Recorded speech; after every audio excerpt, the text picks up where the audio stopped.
আমি আপনাকে প্রথমেই বলেছি আমরা যে সমস্ত বিচ্ছিন্ন কিছু ঘটনা ঘটেছে এবং এটা দুর্ভাগ্যজনক, এরকম হওয়া উচিত না।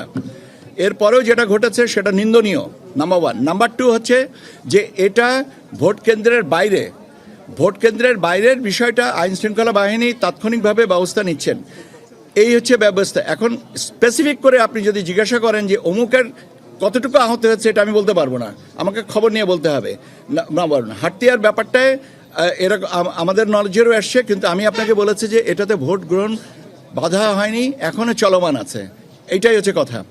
আর আপনি বললেন এজেন্টদের ব্যাপার, 18 আসনের আমার নলেজে নাই এখন পর্যন্ত। আপনি যেটা বললেন আমি খবর নিব এটা। আর আপনি যে ভিডিওটার কথা বলছেন আমাকে একটু দয়া করে দিবেন, আমি এটার ব্যবস্থা নিব।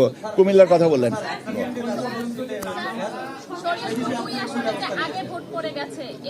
এটা এটা এটা এটা আপনার আপনি এই ব্যাপারটা আপনার কাছে এখন প্রথম শুনলাম। আপনি নিউজে দেখেছেন? ব্যাপার হচ্ছে যে এই জিনিসগুলো আপনারা যা এখন যেটা বলছেন, এটা যদি হয়ে থেকে থাকে আমাকে একটু জানান, আমরা ব্যবস্থা নেব। কিন্তু এখন যদি আপনাকে জিজ্ঞেস করেন, নিউজে তো অনেক নিউজই তো দেখেছে, এ পর্যন্ত কি আপনারা কোনো খারাপ ফ্যাটাল কোনো কিছু শুনেছেন? না।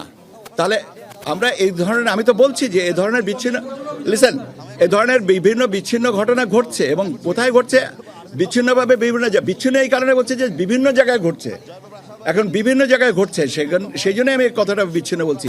এখন এটা ছোটোখাটো যেগুলো হচ্ছে যে সেটা সম্পর্কে আমি বললাম যে এরকম ঘটনা ঘটেছে। যেমন আপনারা একটা জিনিস আমাদের কাছে জানান, আমরা জানলে আমরা সেটা তাদের কাম্য না। দর্শক, আমরা কথা শুনছিলাম নির্বাচন কমিশনার আবুল ফজল মোহাম্মদ সানাউল্লাহ কথা বলছিলেন, সাংবাদিকরা বিভিন্ন অনিয়মের কথা বলছেন এবং তিনি সেগুলোর ব্যবস্থা নেবেন বলে জানাচ্ছিলেন।